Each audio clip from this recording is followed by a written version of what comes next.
otra vez la situación cada vez peor del corazón. Yo camino todo y veo cada vez que quiero y te espero. Caminando, caminándote, mi calle de cristal, yo pueda cambiar. Esperando, esperándote, costumbres argentinas de decir no.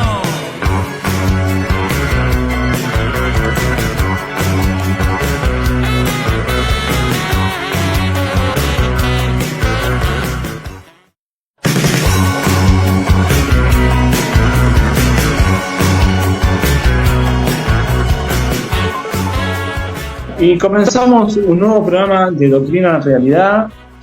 En esta, nuestra primera temporada de Doctrina en Realidad, intentamos desde aquí hacer lo mejor que se puede en estos tiempos, donde está todo complicado para nuestro pueblo, donde hay un ataque del gobierno nacional hacia nuestro pueblo. El programa es el único programa donde se aprende a amar al general Perón, y también una de las cosas que tienen que ver con esto de amar al general Perón tiene que ver también con algo que pasó dentro de los gobiernos peronistas y que tiene que ver con el deporte. Y por esta razón hemos hablado con Víctor Lupo. Él fue subsecretario del Deporte de la Nación, ¿no, Víctor? Y también 2 veces Sí. secretario de la ciudad, ¿no? De la ciudad de Buenos Aires, sí. ¿Cómo estás, Víctor? ¿Qué tal, Darío? ¿Cómo estás? Un gusto, un gusto. Bien, bien. De acá muy lejos, Víctor, muy lejos de la ciudad de Buenos Aires. no estás en Buenos Aires, ¿estás en Tucumán? Sí, a 35 grados. Y esta mañana realizamos el público programa. La droga es un problema de todos.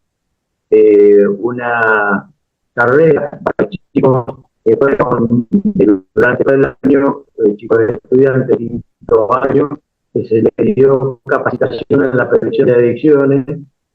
Y bueno, hoy esta carrera, una multitud, más de 5.000 chicos, una cosa extraordinaria. Esto de la, digamos, que es lo más grande que vive nuestro país hoy, ¿no?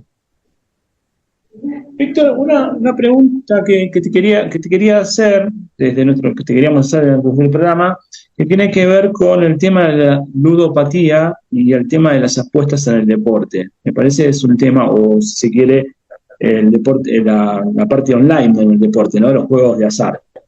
Que también, digamos, pero me gustaría tu reflexión sobre eso, Víctor. Bueno, te digo, empecemos por nombrar que no es un juego. Desgraciadamente, ellos quieren que nosotros nombremos que es un juego. Son apuestas online. Tiene una larga historia en nuestro país, que además vienen a complementar el tema de las drogas, del narcotráfico, y con un tema que es gravísimo, que es el blanqueo de dinero. Digamos, esto es lo que abarca en general, porque todos los chicos están apostando. Bueno, esto tiene, como te decía, una larga historia que comienza ya en el año 99, cuando el ministro de Justicia, Granillo Campos, de aquel momento, quiso introducir a la Sociedad Anónima Deportivas en lugar de los clubes. Fracasó en ese momento. En el año 2000 se presenta un proyecto de cambio de la ley del PRODE entre Scioli y Cavallo, y deciden ahí modificar la ley, que ya casi no se jugaba al PRODE, y hablan de otro PRODE donde ya se podría jugar por teléfono, todavía no por teléfonos celulares, sino por teléfono. Pero dejan abierta la puerta en un artículo para todas las nuevas tecnologías que vengan. Bueno, desde ahí pasó mucho tiempo, intentaron y las distintas circunstancias del país llevaba a que esto no se produzca.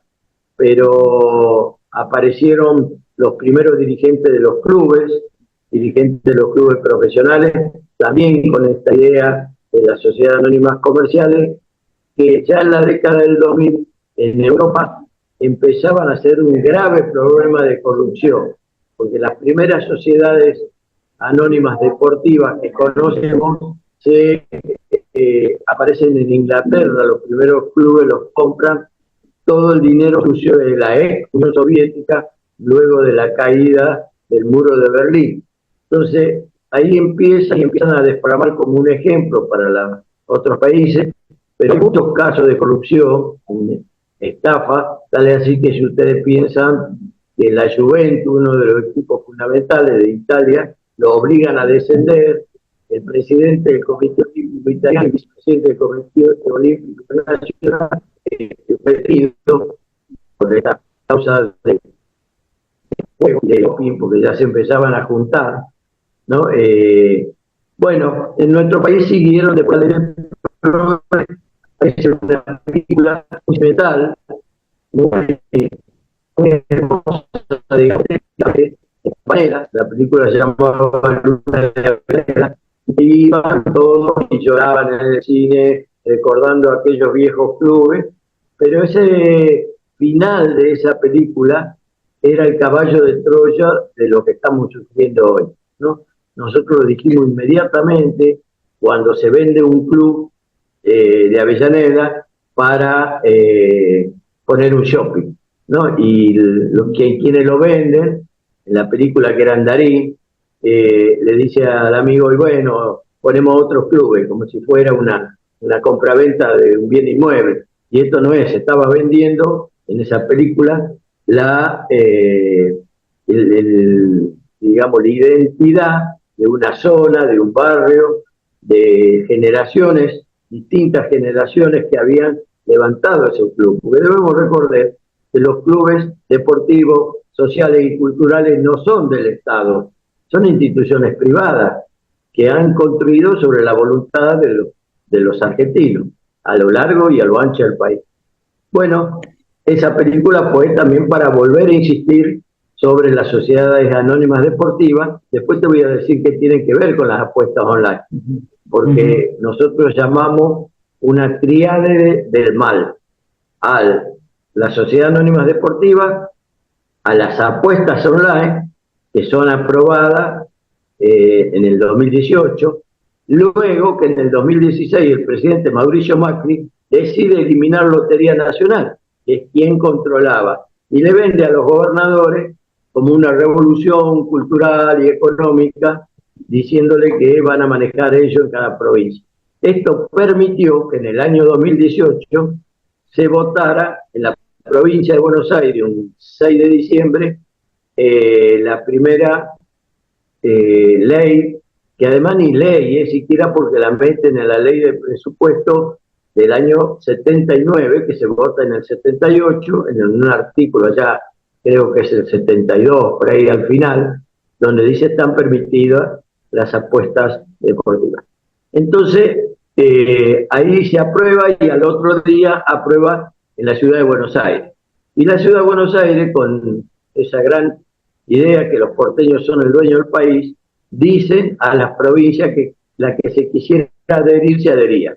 Y bueno, hubo casos que se adhirieron rápidamente, como Córdoba y Santa Fe, como si Santa Fe no tuviera ningún problema en Rosario con el narcotráfico y encima esto.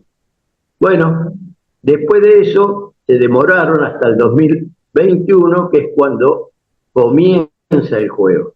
Comienzan las apuestas, se aceptan por licitación las casas legales, como le llaman ellos. Para mí el juego es todo ilegal. Y bueno, ahí empiezan a aparecer. Y al muy poco tiempo aparece la otra pata de esta tríade del mal, que son el bar. Y no es el bar de la esquina ni el bar del club, sino el bar con B corta, que es la mejor herramienta para las apuestas. Y esto ya lo vemos hasta en la selección argentina, desgraciadamente, no solo a lo que somos futbolistas, sabemos que el árbitro puede ver un penal en 15 segundos, 20 segundos y saber si es penal o no. Y acá transcurren entre 6, 8, 10 minutos para ver un penal. Y hace 2 partidos atrás de la selección argentina, ganaba 4-0 a Bolivia, y un quinto gol de cabeza, tardaron 12 minutos para saber si era offside o no del jugador argentino que había convertido el gol. Bueno, ¿qué pasa en esos minutos? Y la apuesta sube. La apuesta sube. Y bueno, esto que había denunciado la Iglesia ya en el 2010, había denunciado que la ludopatía, estas apuestas iban a traer la ludopatía y iban a traer también la corrupción de lo mejor que tenía el deporte, que son los jugadores, que hoy están todos cuestionados, desgraciadamente. Porque Víctor, ya se apuesta...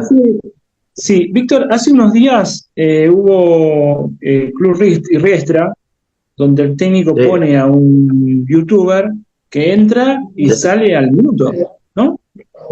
Sí, bueno, eso es parte de lo que ellos llaman el libre comercio, la sociedad anónima, lo que nosotros conocemos, el viejo liberalismo, ¿no? Y que el Papa Francisco dice que el capitalismo mata. Y es verdad, el capitalismo mata de una forma o de otra, ¿no? Ya hay varios intentos de suicidio de chicos muy chicos por el tema de las apuestas online que están en los colegios y gastan plata que es imposible que ellos puedan tener. Un chico que había cobrado la jubilación a la abuela, se la apostó todo, la perdió y sin denunciar.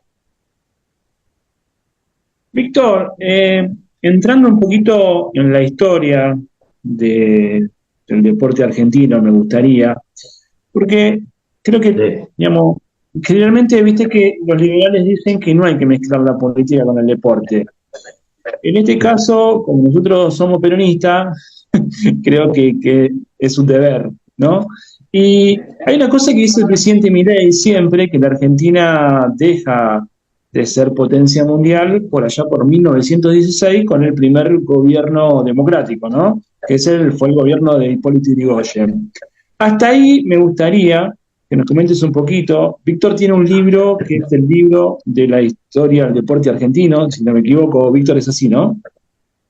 Historia política del deporte argentino. Del deporte argentino.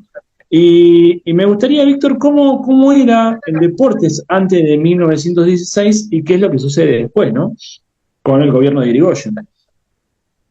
Bueno, a ver, el deporte ingresa por, como se lo conoce hoy, ¿no? Los pueblos siempre tuvieron juegos.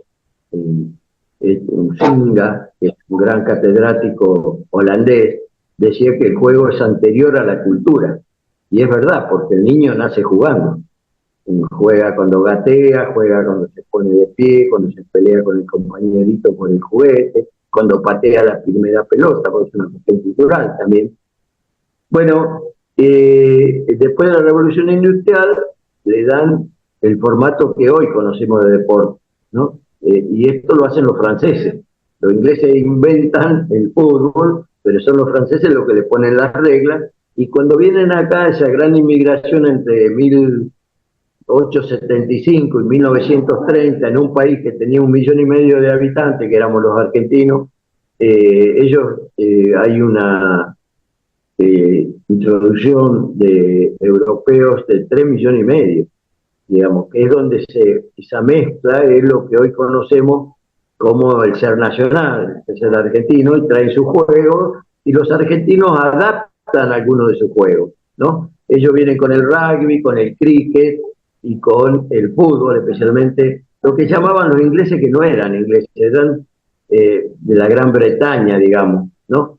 Bueno, traen a los colegios, forman los primeros clubes, y bueno, los argentinos nos apoderamos del fútbol, pero nos apoderamos justamente en la época de Yrigoyen, no antes, como él dice, sino a través de 3 leyes, de 2 leyes fundamentales, que son la ley de 8 horas de trabajo y la ley del descanso dominical.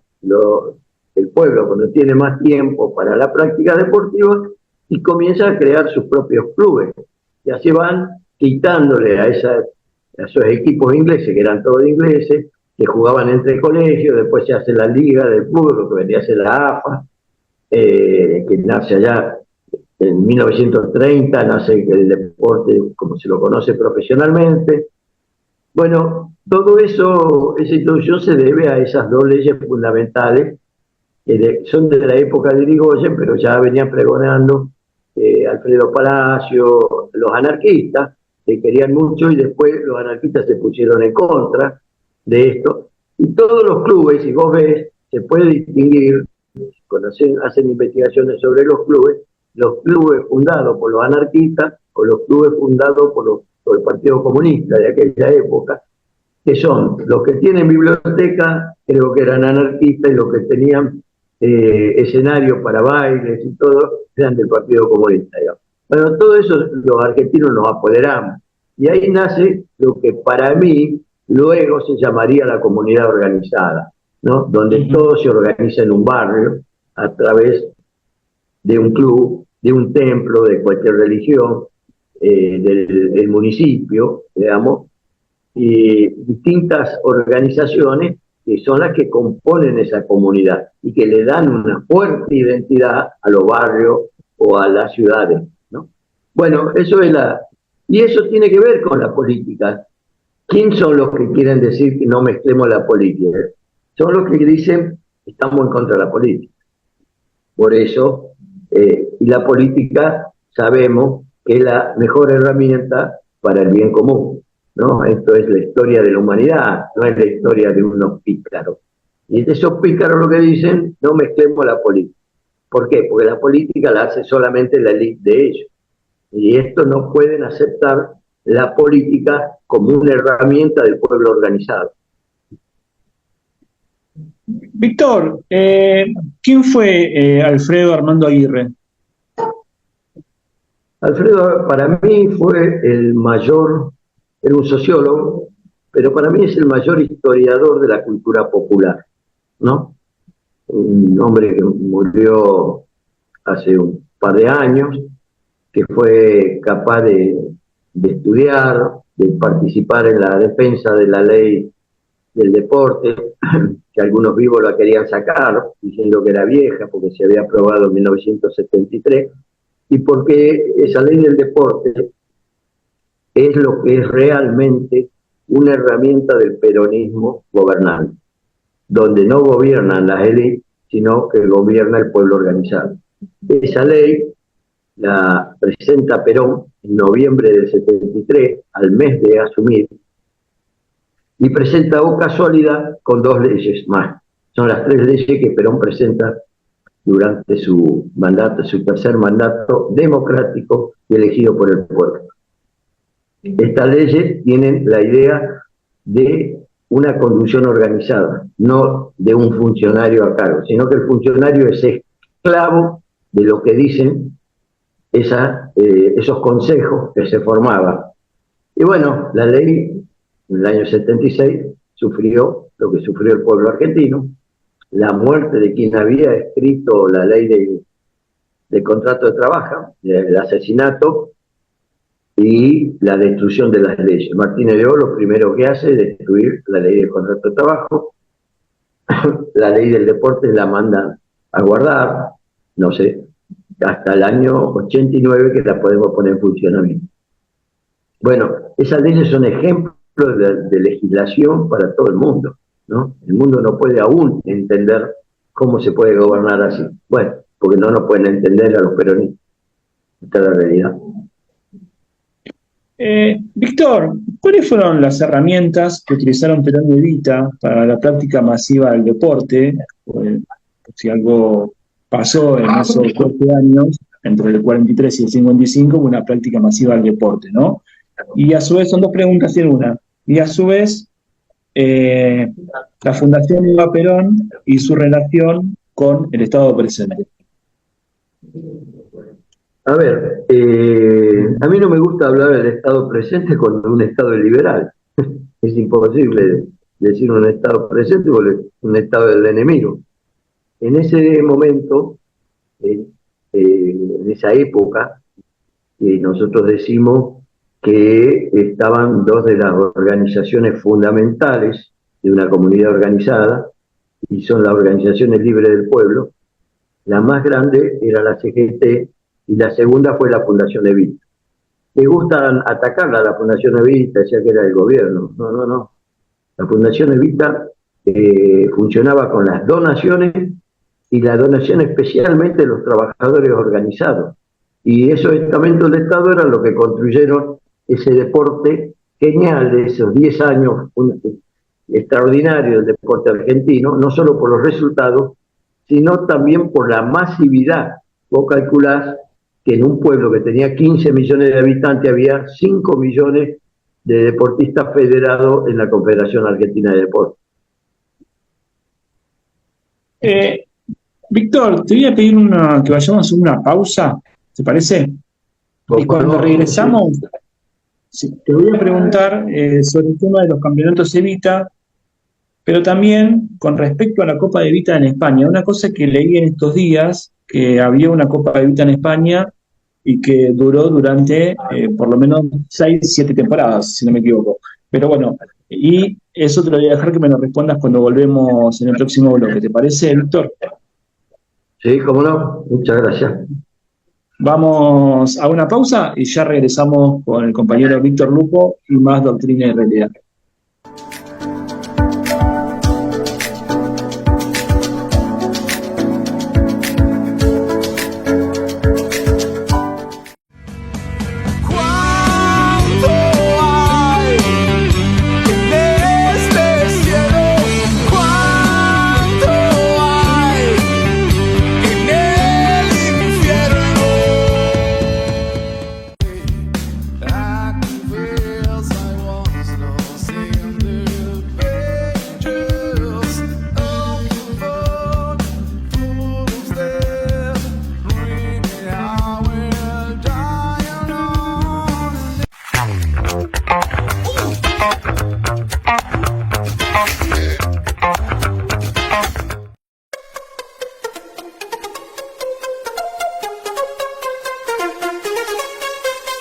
Don't you know, pump it up, you got to pump it up. Don't you know, pump it up, you got to pump it up. Don't you know, pump it up, pump it up, oh, pump it up, pump it up.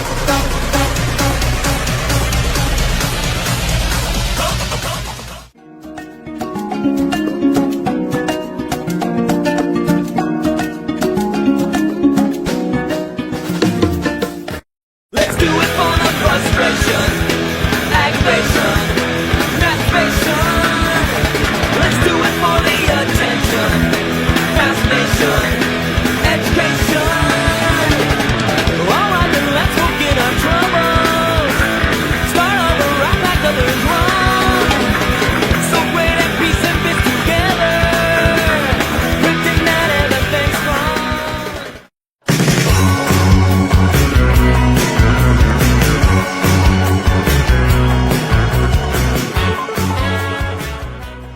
Y continuamos en Doctrina y Realidad, el programa más visto sobre peronismo, sobre doctrina, precisamente, y realidad justicialista, el programa donde se aprende a amar al general Perón.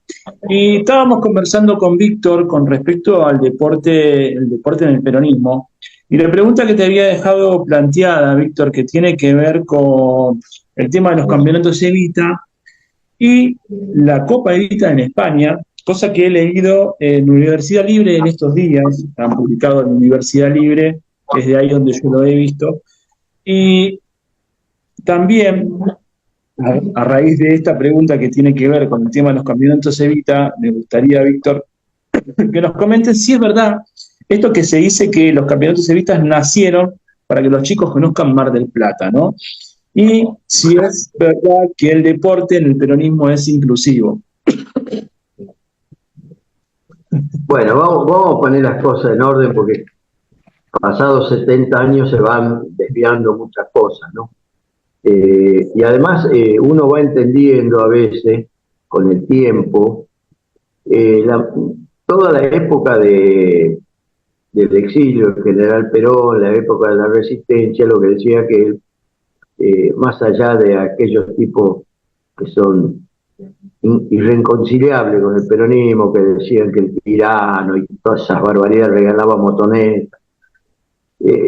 Los peronistas decíamos que los campeonatos de Evita se habían hecho por una cuestión de salud, que lo había inventado Ramón Carrillo con Evita, para hacer la primera revisación médica a los varones, porque los varones llegaban hasta el servicio militar de aquel momento sin ninguna revisación médica, los que estaban lejos de las grandes ciudades, y las mujeres a lo mejor nunca lo hacían.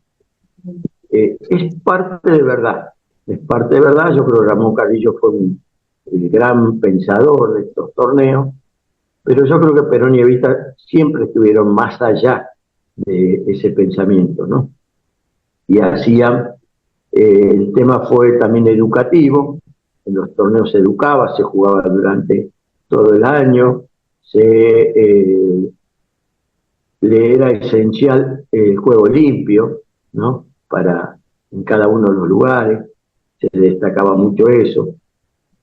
Se destacaba el tema de turismo, porque viajaban todos a la ciudad de Buenos Aires, en ese entonces los trenes que eran del Estado, era toda una fiesta, ¿no? Yo escribí en mi libro, creo que mi cuarto libro, que se llamaba Los 100 ídolos tucumanos, en directo me contó uno de los campeones del básquetbol del año 54, todo cómo se realizaba ese torneo.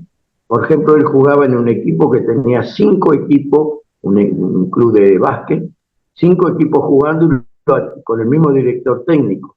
O sea que no había muchos trabajadores con él, sino que él acomodaba los partidos, los distintos equipos. El equipo B, que no era el mejor equipo, es el que sale campeón provincial, el que viaja a Buenos Aires. Viajaron, para que tengas una idea, el 28 de enero, de traje, en los trenes que tenían aire acondicionado. Bueno, llegaron a Buenos Aires, se instalaron en el Hindú Club. Para que tengas una idea, yo no sé si alguno de los que me está escuchando tuvo la suerte de conocer el Hindú Club, que es debe haber sido el primer country de la Argentina, porque los socios viven ahí adentro. Yo lo conocí cuando fui dirigente de Racing, el Racing entrenaba ahí en el Hindú Club, pude ver esas cosas. Bueno, estos chicos en el año 54 habían estado ahí. Y terminaron de jugar y volvieron a Tucumán el 5 de marzo. Sé que tuvieron del 28 de enero al 5 de marzo. Y me detalla en mi libro, día por día, de lo que pasaba. La primera historia. Van a almorzar el primer día y un mozo que debe haber sido de una provincia se da cuenta que los chicos tucumanos no comían, no probaban la comida. Entonces se acerca el mozo y le dice: ¿y qué está pasando acá que no comen? ¿Qué sé yo? Y uno de los, tenían 16 años los chicos, uno de los más rápidos le dice: lo que pasa es que los porteños están locos, nos dan el postre antes que la comida. O sea, le habían dado melón con jamón crudo de entrada para la comida. En Tucumán acá no conocíamos todavía lo que era el jamón crudo o el melón, digamos. Bueno, estas historias que se estaba educando a los chicos. Después se visitaban las grandes obras que ya Perón en esos 10 años había construido. Iban a Ezeiza, al Centro Atómico, bueno, distintos lugares. Después tenían reunión con Perón. 5 veces habían estado reunidos este equipo con Perón. No eran los únicos, sino todos. ¿De qué hablaban? De capacitación. Entonces, yo seguí la investigación. ¿Cuál era la otra parte? Terminan la fiesta, salen campeones estos chicos, vuelven al pueblo, 15.000 personas esperándolo en el ferrocarril, fiesta popular, recibe el gobernador, entrega de medallas, todo. Como yo era de una generación después de esa, digamos, una generación y media, y jugaba al básquet, le pregunto a este profesor, que era un profesor de francés del colegio, le digo: ¿y por qué yo no los conozco a los chicos que ustedes jugaron, me mostraba la foto, la medalla. Tuve que ir a la casa para que me muestre la copa que le habían entregado, porque era de oro, para que tengas una idea. Bueno, y me dice, no, porque no llegaron todos. Digo, pero entonces los equipos no tenían calidad. Sí, sí, teníamos calidad. Pero llegaron tres a jugar en la primera de ese equipo. Y los otros, le digo, no, los otros ya vinimos formados. Todos fueron dirigentes políticos, gremiales y sociales. O sea que el centro de los Juegos Evita, yo quisiera discutir con alguien, debatir con algunos investigadores que me digan que no es así. Era la formación de los cuadros dirigentes. Esta es la verdad. Por eso me dio tanta bronca cuando hace poco un ministro de Deporte y Turismo dijo la barbaridad de que los Evita habían nacido para que los chicos conozcan Mar del Plata. Gran mentira. 6 campeonatos Evita realizados entre 48 y 55. 6. Todo en Buenos Aires. 3 a la Vuelta de General Perón, 73, 74 y 75. El cuarto, que ya estaba lanzado, no se pudo terminar. En Buenos Aires. En Embalse Río Tercero. 91, 92 en la ciudad de Buenos Aires, siguiendo la misma línea. Después cambiaron. Yo me pregunto, primero, en lo que cambiaron, no ponían la foto de Evita durante varios años, no estuvo la foto de Evita en las camisetas o en los retratos, en la publicidad que se hacía. Y eso lo digo porque cuando apenas asumí de director de deporte en el 2006, 2007, jugamos con las camisetas de Evita nosotros el campeonato, desde la ciudad de Buenos Aires. Esto es para que aprendan, ¿no? Yo no me quiero pelear con nadie, quiero que el peronismo muestre lo mejor que tiene. Por eso te digo, y esto, como te repito siempre, era manejado por las organizaciones sociales. A esto lo manejaba la Fundación Evita, no existía la Secretaría de Deporte. La Secretaría de Deporte es un invento de una dictadura militar en el año 69, y al que ponen arriba era un hombre de la Malvinas. Entonces, vamos a ser ciertos, volver atrás a lo mejor es imposible, pero ¿qué hizo Perón cuando vino en el 73? La ley del deporte. ¿Para qué? Para que el secretario de deporte no sea el dueño del deporte, sea un esclavo de lo que opinan las organizaciones. Víctor, ahora te hace una pregunta que me sucede a mí a veces también cuando uno habla con algún compañero que se cruza. Viste que cuando uno habla de estas cosas, lo primero que te dicen es, ustedes los peronistas hablan del pasado, te dicen, ¿no? Te dicen, hablamos del 45, ustedes hablan del 45, me llevan en el tiempo. Víctor, ¿los peronistas hablamos del pasado? Bueno, habría que preguntarle a quien hoy es el mayor líder en el mundo, ¿no? Para mí el líder más grande del mundo en la actualidad es el Papa Francisco, ¿no? Que trabaja por la paz, no quiere las guerras. Nos contó hace mucho tiempo que había guerra en partes. Hoy ya la vimos en realidad en todos lados. Europa vive asustado. Bueno, ¿qué dice el Papa Francisco? Cuando le llevan la Copa de San Lorenzo de Almagro a él, porque habían ganado la Copa Libertadores, lo recibe a los dirigentes y le dice, San Lorenzo de Almagro es mi identidad cultural. Mi identidad cultural. Y como no se quedan las palabras, arma una fundación que hoy es un ministerio, es parte de un ministerio de los dicasterios, un ministerio del Vaticano, que se llama Escola Ocurrente, que trabaja en todo el mundo por la paz.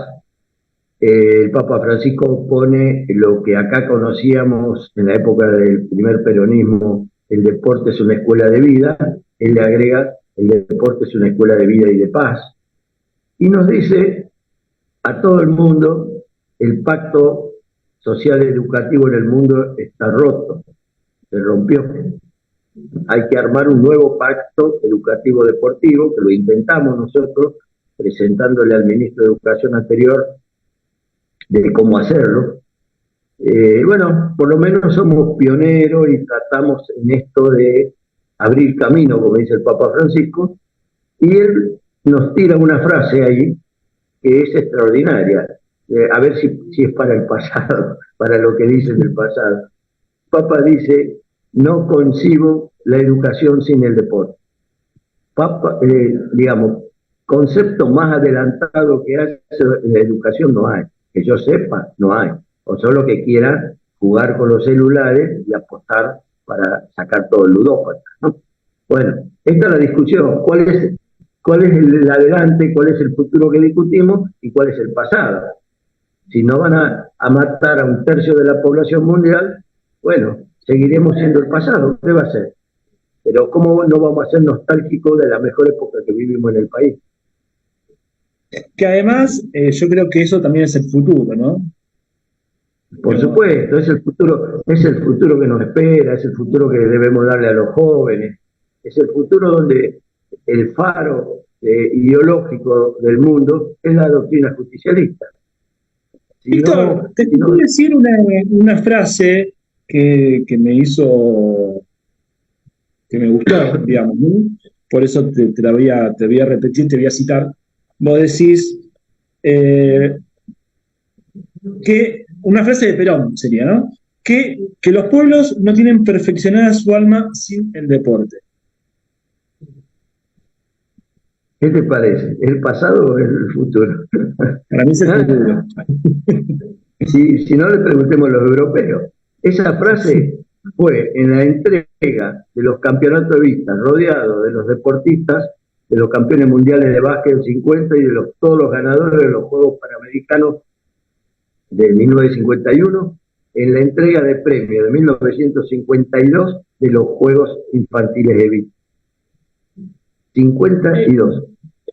Y ahora te quería hacer una consulta con respecto a esto, ¿no? Porque uno ve cuando Argentina va a los Juegos Olímpicos en este tiempo, viste que siempre la Argentina saca una medalla de oro, 2, 3, 5, creo que 4 fue lo máximo que sacamos, si no me equivoco, en este último tiempo, pero en aquel tiempo, en los Juegos Olímpicos de 1948, Argentina ganó muchas medallas, creo que fue lo máximo que logró Argentina en su historia, ¿no? En medalla. Pero bueno, eso me gustaría que lo cuentes vos y por qué crees que no es esa oro, ¿no?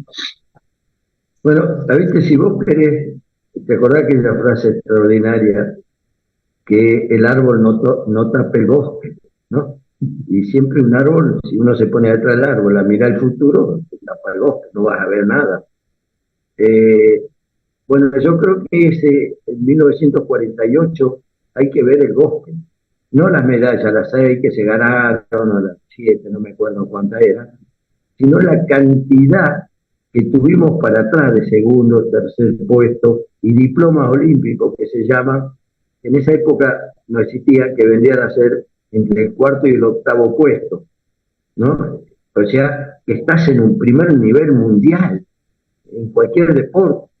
A ver, el ganador ese, bueno, hoy ya los ganadores son una mezcla de seres humanos con perfeccionamiento técnico, digamos. En esa época donde todo era igual, algunos estúpidos, viste, que dicen, bueno, Europa salía de la guerra, siempre encuentran un pero Argentina ganó tantos puestos en esa cantidad, el que pueda leer mi libro, están todos los puestos que ganó Argentina, hasta el octavo puesto. Y la mayor parte de la delegación argentina fue eso.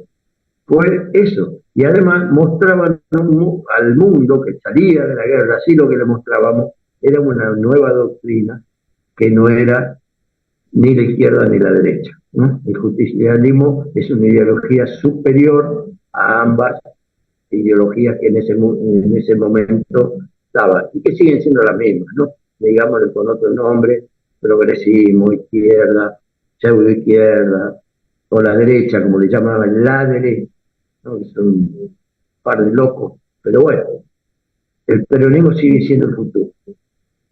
Hay una cosa que dice el general Perón en un video, ¿no? Donde él cuenta esto de que yo no tuve delincuencia infantil, ¿no? Qué difícil es esto aplicarlo en el hoy del hoy, ¿no? Y uno cuando mira lo que fue el peronismo, lo que pasa hoy, ¿Por qué crees que hay esta diferencia con lo que pasó en aquel momento, que en general no tenía delincuencia infantil? Por lo menos no hubo en esos 12 años, Víctor. Él lo dice ahí, nos cuenta en la actualización doctrinaria, es en la película que nos habla a nosotros los jóvenes en ese momento. Él dice porque había dejado 90 clubes y lo habían roto todos los clubes sobre el río. Bueno, porque todo para Perón tenía una razón, no hacía nada. Él tenía la razón de decir, y porque él habla, vos fíjate en qué momento habla de eso de los clubes, en un momento que está hablando de la educación, donde dice la mayor cosa que tuvo el pueblo argentino fue la educación y la universidad que entramos, que fue libre por primera vez para todos los hijos de los obreros. Y vos fíjate que en ese tema toca el tema del deporte, de los clubes y de la inseguridad. Qué casualidad con las palabras que te dije recién de Francisco cuando habla de escuela de vida y de paz, ¿no?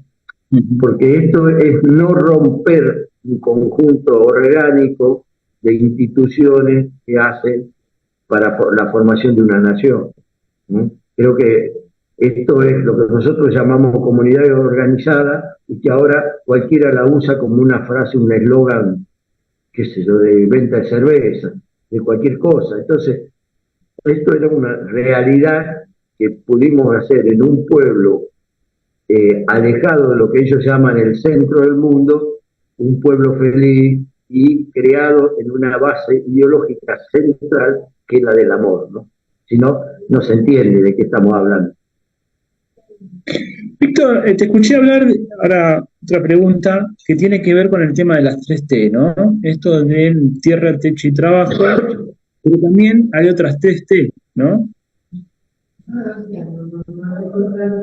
Sí, bueno, Sí. eso es una continuidad de esto mismo, de este mismo pensamiento católico, humanista, nacional que tenemos en nuestro pueblo.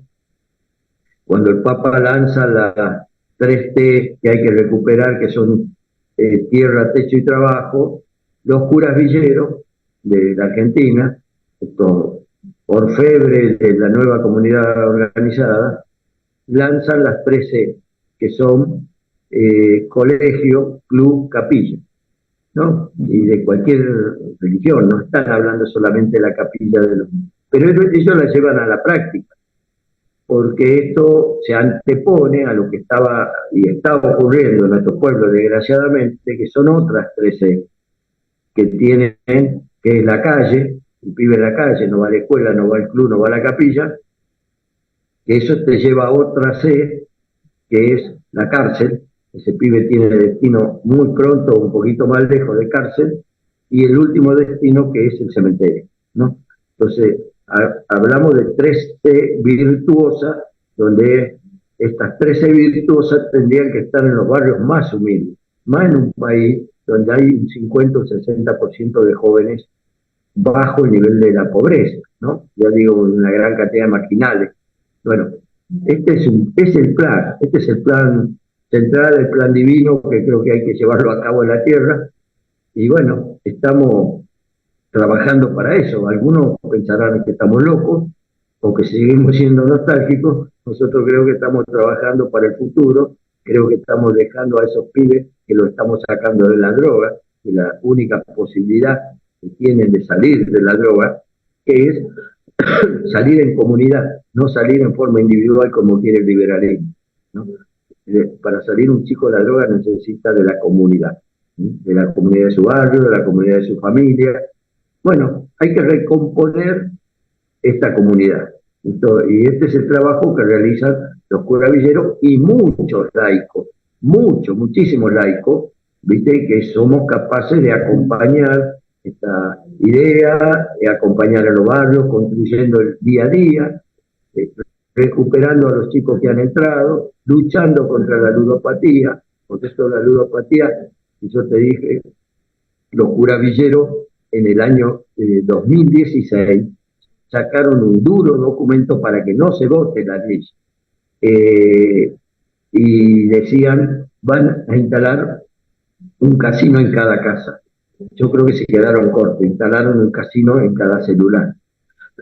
Ahora hablan todos. Bueno, yo planteé, me invitaron en la Cámara de Diputados, que terminó con un escándalo de la votación antes de ayer en la comisión, gritándose los diputados. La verdad que de docente no tienen nada. Planteé, como planteaba un gran tucumano del año 30, 40, José Luis Torres se llamaba, periodista, dirigente político, olvidado, murió en el olvido, planteaba que para matar a la hidra es el mal en este caso, hay que ir y cortarle la cabeza, porque si igual la hidra la corta por partes se reproduce.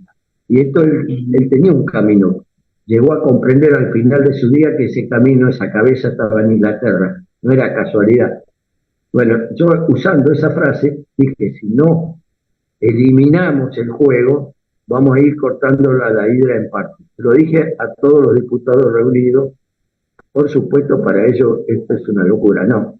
Esto es de alguien que estudió conducción política y sabe que una de las mayores virtudes de la conducción política es el coraje, que ellos no tienen. Víctor, con respecto a algo que te quiero decir en el primer bloque, que yo creo que tiene que ver entre el deporte y la salud, y sobre todo la relación de Perón con Ramón Carrillo, ¿no? ¿Cómo fue esa relación en esos años, no? Y Perón a muy poca gente le decía maestro, ¿no? Puedo decir que yo leía a Leopoldo Marechal, a un general que es el que lo manda a él a Europa a estudiar esos 3 años que él está en Europa y que le dice, hay una película, un documental de Piña que no lo pasan mucho, que lo han guardado bastante bien, donde Perón explica y le agradece y le dice el maestro a ese general que lo manda, y el general le dice, porque usted es el único que va a comprender, hay muchos oficiales argentinos paseando en Europa a pocos años antes de la guerra, y Perón cuando vuelve, ese general que era jefe de Estado Mayor, le dice, le presento al nuevo jefe de Estado Mayor, él le va a explicar lo que se viene en el mundo, que era la guerra. ¿No? Bueno, yo creo que Carrillo era uno al cual él lo llamaba maestro. Sí.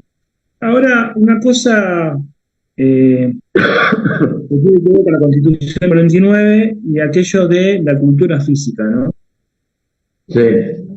Bueno, él introduce ahí, tengamos una idea de lo que es inentendible para algunos chicos que hoy me hablan del Estado presente, entender que uno de los derechos de la Constitución del 49 era la cultura física, en donde incorporaba el deporte, ¿no? Digamos, el deporte estaba incluido en la cultura, ¿no? Es lo mismo que te decía de la Escuela de Vida y de la Escuela de Paz.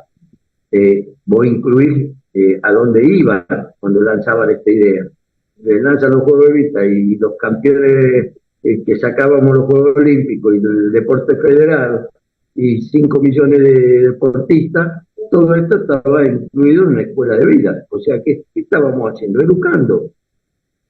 Perón educaba, Perón es el gran educador mundial. Educó desde el primer día que se conoció a Perón a la Secretaría de Previsión Social. Entonces, desde ahí Perón fue un educador, porque todos dicen en 45 fue una explosión. No, sí, fue una explosión de alguien que lo había educado a todos para que vaya. Sin dar una consigna, sin llamar a nadie, voltearon el gobierno. Digamos, el 17 de octubre se produce porque él le habla a los trabajadores, le habló durante 2 años, y cuando a él lo van a detener, antes de detenerlo, cuando él renuncia a su cargo, lo único que pide es hablar por radio a los trabajadores, despedirse de los trabajadores, y da ese gran discurso donde le dice el destino está en sus manos.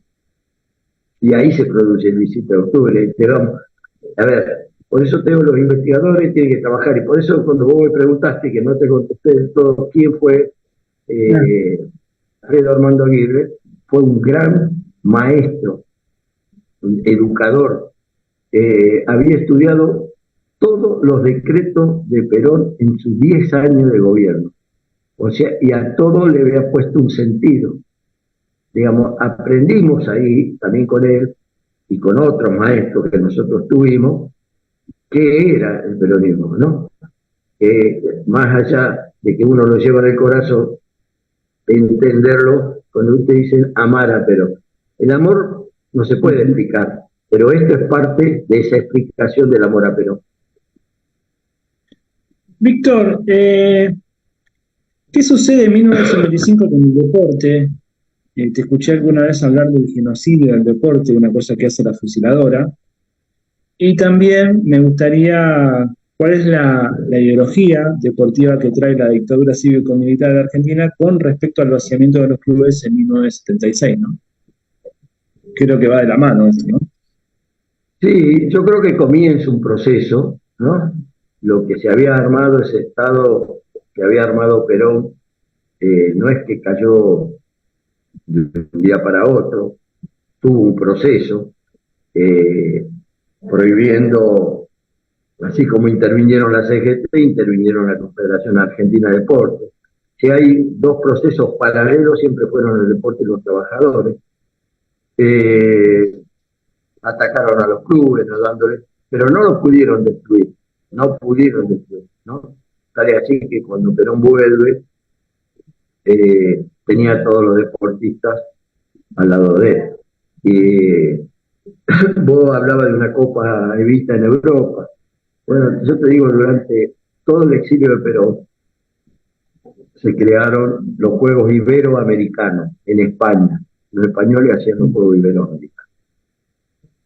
¿Y quién ganaba todos los años que se iban a los Juegos Iberoamericanos de Atletismo? Don Osvaldo Suárez. Alguien que fue leal al general Perón como poco. Te cuento que cuando escribí ese capítulo del libro, esto te lo voy a contar ahora, ya pasó muchísimos años, fue el único que le mostré el capítulo que iba a escribir de él, porque alguien me había dicho, un compañero de la resistencia de la primera época, Tristán, me había contado que Osvaldo Suárez era un correo del general Perón. Entonces habían inventado los Juegos Iberoamericanos, donde iba, ganaba, Perón lo recibía y Osvaldo traía vía Uruguay, no volvían a Buenos Aires, a Uruguay cruzaban trayendo indicaciones. Es muy difícil a alguien decirle, usted hacía esto. Yo estaba seguro que me lo iba a negar, te digo, porque muchas, viste el miedo. Entonces escribí el capítulo y le digo, les voy a mostrar a don Osvaldo. Le mandé la muestra y un sábado a las 9 de la noche recibo un llamado telefónico en mi casa, el teléfono de casa, estoy hablando del año 2001, 2002, y me dice, Víctor, lo estuve leyendo el capítulo, muy bueno, pero tiene un error, me dice. Y ahí digo, chao, digo, no me va a dejar publicar esto. No, dice, mira, yo no me casé el 22 de abril, me casé el 23 de abril, lo demás está todo bien. Digo, es una cosa de lo que somos, ¿viste? Los peronistas, por eso te digo, yo en esto lo levanto a Osvaldo Suárez como una gran figura del deporte. Más humildad que Osvaldo Suárez imposible, ¿viste? Y él me contaba historias, por ejemplo, cuando fueron a los Juegos Panamericanos del 1955, marzo de 1955, a México. Nosotros lo habíamos ganado en Buenos Aires. Y fuimos y salimos segundos allá de Estados Unidos, que ya habían mandado cerca de ellos, habían mandado todo. Y me dice, nos llamó 40 días antes y nos dijo, miren, tengan cuidado, que México tiene tal altura, no van a hacer locura del primer día que llega a salir a entrenar, porque esto le va a faltar el oxígeno. Y Osvaldo Suárez tenía 17 años, corría, viste, si lo dejabas correr, corría a las 24 horas. Entonces llegó allá y dijo, no, ¿qué me va a decir, viste? Y corrió, se fue a correr. Lo trajeron desmayado a Osvaldo Suárez. Y ahí dije, qué maestro que era, sabía todo, todo. Le había indicado a un gran atleta que ya había ganado carreras internacionales cómo tenía que correr en México. Víctor, te pido vayamos a una pausa. Hacemos un Zoom para cuando volvemos para cerrar el programa, pero te dejo pendiente una pregunta que tiene que ver con dónde nace la cultura del podio y qué son los valores olímpicos, porque esto desde ahí tiene una repercusión grande en la Argentina, ¿no? Digamos, para atrás, no para adelante. Pero esto me gustaría que me lo respondas cuando volvemos, ¿te parece? Y también Muy ahí te voy a bien. preguntar algunas cositas de cuando estuviste ahí en la Secretaría de Deportes con el Pato Galvanini, algunas anécdotas que nos cuentes. ¿Te parece? Bueno, bárbaro. Vamos a una pausa y ya estamos regresando con Doctrina en Realidad y con el compañero Víctor Lupo que nos está acompañando. Ya estamos regresando.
Y continuamos con Doctrina y Realidad y seguimos acá con el compañero, amigo Víctor Lupo. Víctor Lupo que había venido a uno de nuestros programas allá en el 2019, recuerdo, que fue uno de los primeros, de esos primeros tiempos que yo arrancaba con los programas de televisión. Víctor, la pregunta que había quedado pendiente era ¿dónde nace la cultura del podio y qué son los valores olímpicos, ¿no? ¿Qué soy? Porque, a ver, el deporte nace como para unir a los pueblos, los Juegos Olímpicos nacen con una idea de unidad, nacen con un francés, con los problemas de la época que no dejaban participar las mujeres, pero tenían la idea de unidad de los pueblos. Eso llega, nosotros le ponemos fecha hasta donde entra el espectáculo deportivo o el circo romano, como lo llamamos algunos, allá en 1968, cuando se junta el dueño de la mayor casa de artículos deportivos con la televisión en México 68, que es la primera vez que la televisión paga para entrar a los juegos, ínfimo visto desde hoy, ¿no? Y bueno, ahí se dan cuenta del gran negocio que podía hacer el deporte con la televisión, convirtiéndolo ya no en deporte, sino en espectáculo. Y le faltaba una pata a eso, que era la mayor empresa de gaseosa del mundo, que era la que podía. Y eso lo logran ellos introducir casualmente en nuestro país en el Mundial de Fútbol de 1978, cuando la Copa lleva el nombre de esa empresa de gaseosa, o casualidad con una dictadura en la Argentina, ¿no?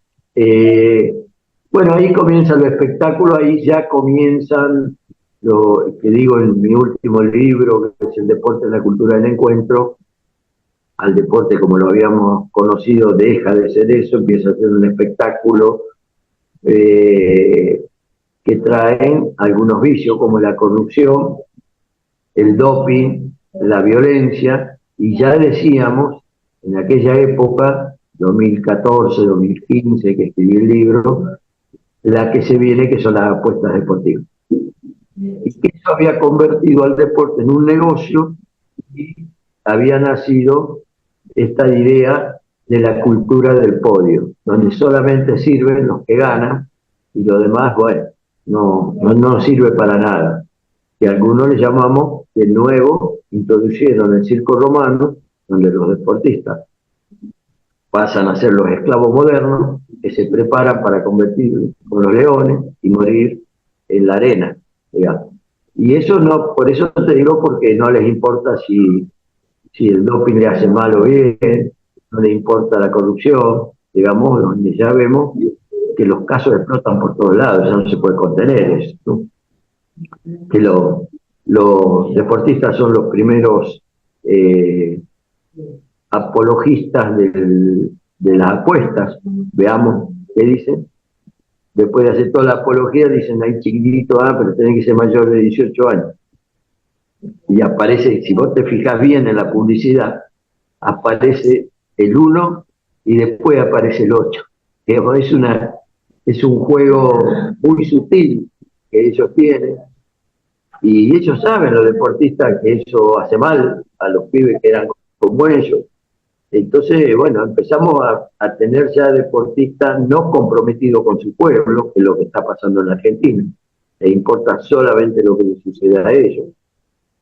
Ellos les pueden sacar los juegos de vista, ninguno levanta la voz, ¿no? No hay deportistas, no existen malos de Cabrera, Osvaldo Suárez, Borno, deportistas comprometidos con la realidad social de su país.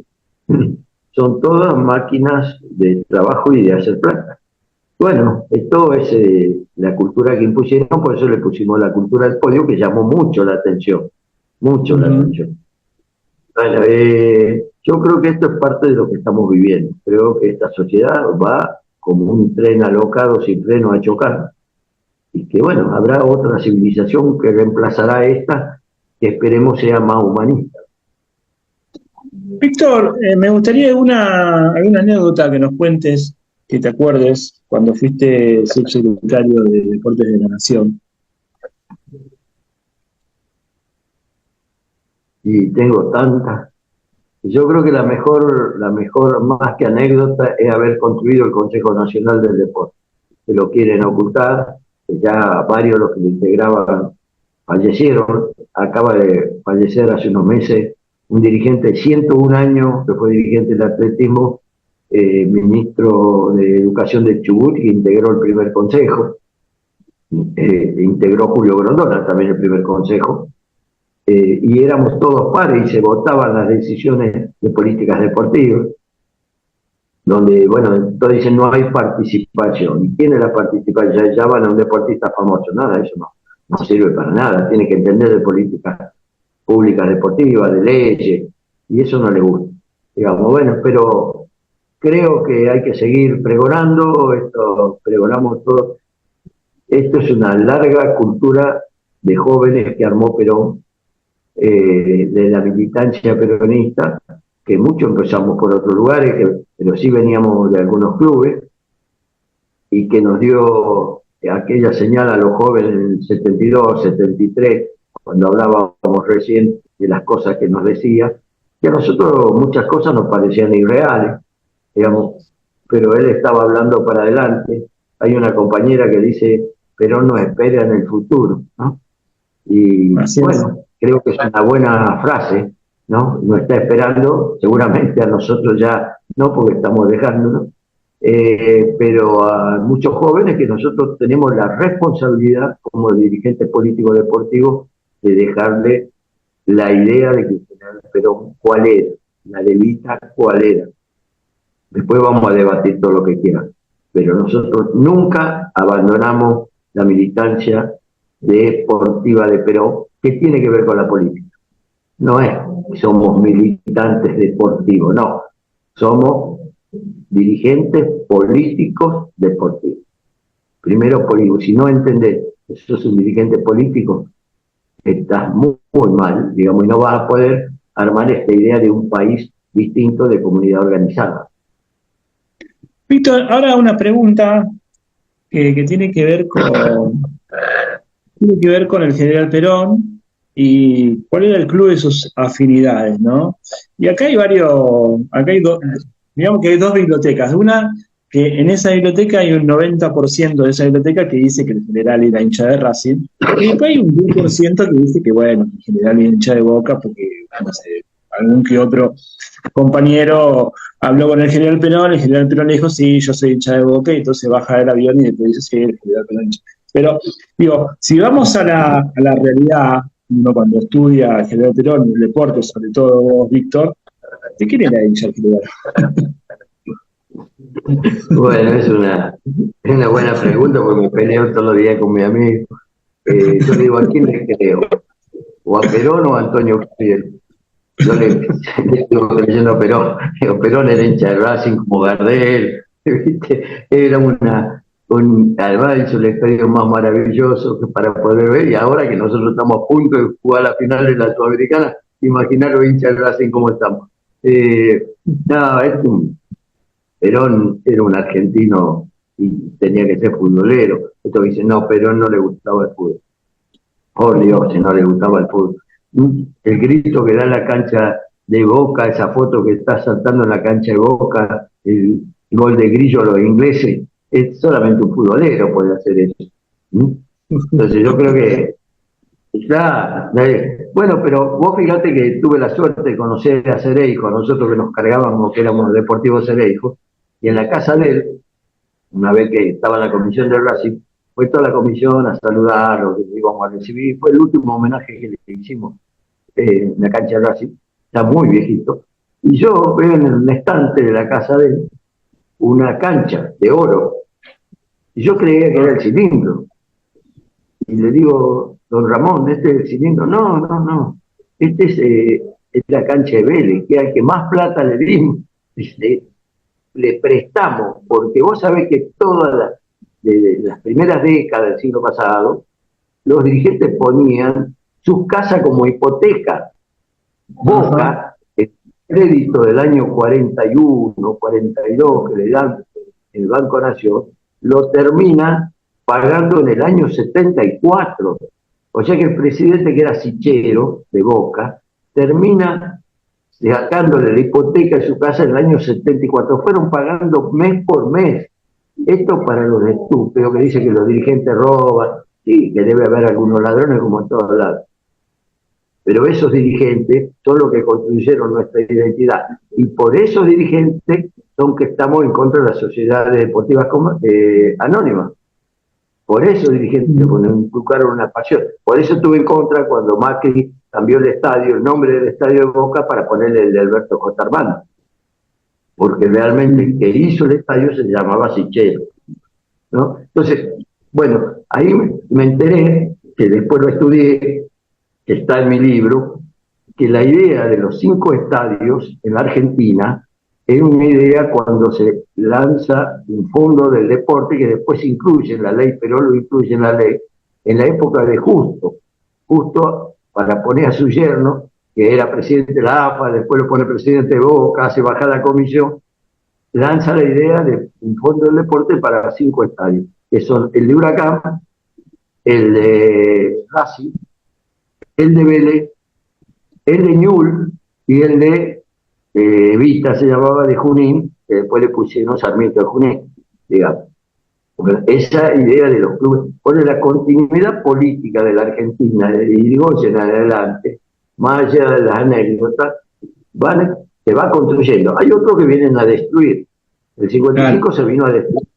Después se destruyó realmente en el 76. En el 55 se destruye cuando entra, vos fijate la casualidad, el Fondo Monetario Internacional entra, y ahí entra el Comité Olímpico Argentino por el Comité Olímpico Internacional a manejar el deporte. Entonces, esto pero lo soluciona la ley del deporte. Fondo Monetario nos sacamos de encima, pero nunca un gobierno peronista tomó una idea de un crédito por el fondo, porque son corporaciones internacionales que te manejan la política. En el 76, cuando dan el golpe, que para mí es persecución a los jóvenes argentinos, a todos, empiezan a atacar a los clubes, lo dejan vacío. ¿Y qué idea traen? Nos dimos cuenta mucho después, la idea de los polideportivos, que vuelta a la democracia, los funcionarios que no eran políticos siguieron inaugurando polideportivos y dejando afuera los clubes. Acá tengo que hacer una aclaración. Hay algunos intendentes que tuvieron el coraje de meter esa plata que venía de afuera en los clubes. En Avellaneda, en Almirante Brown y en algunos municipios de Buenos Aires. Víctor, teniendo en cuenta que estamos en la semana del 17 de octubre, me confundí, el 17 de noviembre, y que el general regresa el 17 de noviembre de 1972, me gustaría unas palabras tuyas respecto de cómo viviste, si recordás cómo viviste aquel tiempo, ¿no? Aquel momento. Y para cerrar después, una vez que nos comentes esto, unas palabras tuyas como reflexión a nuestros televidentes, a los jóvenes, a lo que a vos te parezca decir. Bueno, el 17 de noviembre estaba en Tucumán, era un joven, muy joven estudiante de abogacía, militante. Vinimos, prohibieron en las provincias juntarse, como así esperaron a Ezeiza, acá también. También llovía en Tucumán y vinimos en un tren de Lule, donde nació Palito Ortega, con todos los compañeros y compañeras de los barrios que vinieron a festejar el regreso, siempre rodeado de policías, militares. Así me acuerdo, la vuelta de Perón, que yo ahí a veces pienso, o lo trajimos nosotros, o él no había preparado para que nosotros salgamos a recibir, ¿no? Yo creo que esto, lo segundo es más. Por eso a veces discuto que nosotros no lo trajimos al conductor. Nosotros ayudamos que el conductor cumpla su misión histórica de morir en la patria, ¿no? Que pocos héroes, pocos de nuestros patriotas lograron, siempre murieron afuera. Bueno, pero logró esto de morir en su cama en Buenos Aires. Y lo demás, creo que los jóvenes tienen que aprender lo que es la doctrina justicialista, no decir este gobierno peronista, estudiar la doctrina, que es lo que nos falta, pese a la cantidad de universidades que tenemos, y en el conurbano especialmente, que no se estudie a Perón como conductor es una barbaridad. No como hecho histórico que me pregunta qué pasó el 17 de octubre, qué pasó el 17 de noviembre, sino el pensamiento del más grande conductor para mí que tuvo América, y tampoco se estudia conducción política. O fíjate que estudia otra carrera de politólogo. No, hay que preparar conductores políticos. La universidad tiene la obligación de estar para eso. Y más ahora, todas las universidades que nacieron en los últimos tiempos, que hay muchos de los rectores que son peronistas, deberían obligatoriamente, así como estudiamos a Belgrano, a San Martino, a la CLO, estudiar al más grande conductor que tuvo América y el mundo, que se llamó Juan Domingo Perón. Víctor, muchas gracias por haber compartido este tiempo con nosotros. Siempre es un gusto enorme escucharte, porque uno aprende pero un montón con vos, por las cosas que sabés, los conocimientos de tanto tiempo, de experiencia, ¿no?, que tenés en el deporte y sobre todo que tenés estudiando el deporte, ¿no, Víctor? Y realizando también desde el punto de vista del dirigente lo que se puede para que la Argentina sea un país grande como se lo merece, ¿no? Y una cosa que pensaba mientras lo que decías, lo de conducción política, es que es el único tipo en el mundo, en la historia, si no me equivoco, el general Perón, cuando escribe conducción política. No hay otro que haya escrito con algo que es referente a la conducción política. Hay tipos que hablan desde el liberalismo, desde los líderes, pero desde la conducción política nadie, que yo me recuerde, o por lo menos alguno parecido, no, nadie, ¿no? A tal punto que dicen que Vladimir Putin, entre sus libros, el presidente de Rusia, ¿no? El primero, Sí. entre sus libros destacados, o de más consulta, es precisamente conducción política, ¿no? Bueno, sí, yo creo que por eso te decía que es ya un derecho de estudiar, hoy tendría que ser un derecho ya de poder estudiar a Juan Perón. Hay muchos dirigentes que pueden explicar el pensamiento de Perón, muchas compañeras y compañeros que han estudiado el pensamiento, la cultura, la ideología, es una nueva ideología en el mundo, y bueno, creo que hay que llevarla a cabo. Y quería tocar un tema que vos hablaste recién al final, pero nos decía necesitamos 100.000 predicadores, y si son realizadores mejor. Necesitamos mucho más predicadores y realizadores para construir la patria grande que soñamos los argentinos. En parte la misión de este programa también tiene que ver con eso, ¿no? Con este tema de la formación. Poder a través de los distintos compañeros ir... hay compañeros que obviamente están formados y ven el programa, y hay otros que por ahí no están formados, o que por ahí no lo vieron nunca, o hablaron muy poco, le hablaron muy poco de Perón, y bueno, la idea del programa también es que todo esto llegue a compañeros que nunca llegó también.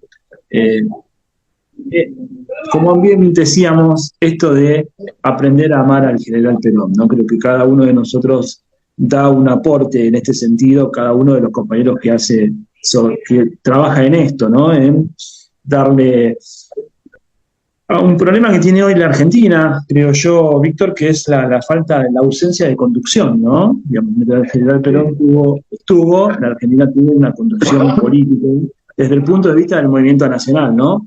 Pero hoy esa conducción política no se ve, por lo menos en el plano nacional. Se ve en compartimentos estancos, pero no digamos, en lo que es el conjunto del pueblo argentino, ¿no? Bueno, está cuando hablábamos de las universidades, ¿no?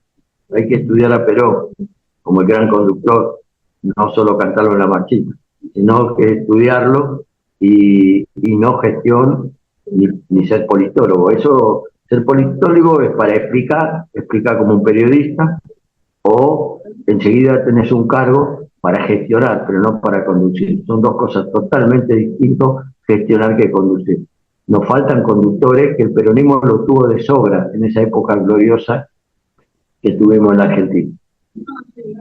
Bueno, Víctor, muchas gracias por haber estado con nosotros. Muchas gracias a Darío Ortega, que es quien hoy está acá con nosotros acompañándonos en el Zoom y en la edición de nuestro programa, que es parte de la producción de Doctrina y Realidad, junto a Claudia Avanzo, y también a Hernán Ortega, que está también en la producción de este programa. Bueno, muchas gracias, Víctor. Nos estamos viendo más adelante para otro programa que estaría bueno que realicemos, y los dejamos hasta, el próximo programa que nos vean seguramente será el próximo viernes. Hoy seguramente estaríamos saliendo lunes o martes, estamos saliendo de esta semana. Bueno, nos vemos hasta un próximo programa. Gracias, Víctor. Gracias, un abrazo. Hasta la próxima.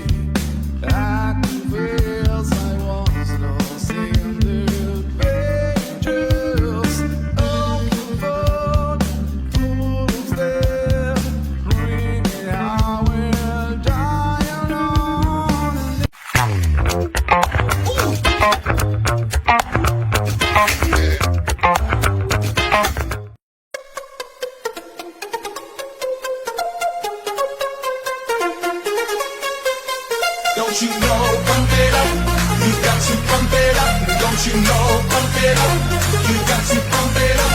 Don't you know, pump it up, pump it up, oh, pump it up, pump it up.